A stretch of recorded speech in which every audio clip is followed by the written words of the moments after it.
Сиз адам өлтүрүү менен айыпталып жатасыз. Сарыков Нурбек Исенкулович. Акыркы жолу сурап атам. Ошол жерде кимдер бар эле? Эмне себептен жолуңар? Максатыңар эмнеде? Жана кимсиңер? Билбейм. Айтпайм дагы. Сен убар болбой эле кой. Ал шего ошого тартып болчу. Сен өзүңдү периште санап атасың. Бул жашоодо бар эле күнөө кылат. Баары ушундай. Мен эч ким. Үйөлөрүң барбы биз туугандарың? Менин үй-бүлөм, туугандарым жок.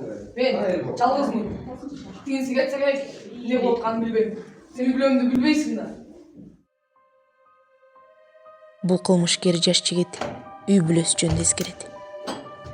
Ал кандай кыйынчылыкта жашаганын, атасы күнү кечип келип апасын сабай бергендигин, ал эми алардын ичип жегени болсо атасынын уурдап келгендери болгонун айтып, балалыгы баладай эмес, түрмөдөн да жаман болгонун, тынчсыздык, ызы-чуу,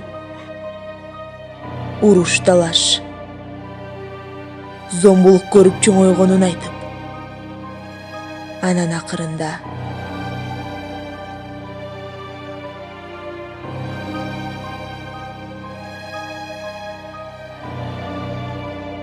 ушундай жашоо шартта менден дагы кандай адам чыгышын күттүңөр эле деген суроолу жоо менен аяктайт.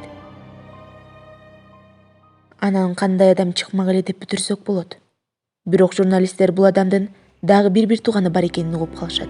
Журналисттерди таң калтырып, ал адам толугу менен карама каршы чыгат. Элдин урматсына татыган коомдук ишмер, бактылуу үй бүлөнүн ээси болуп чыгат.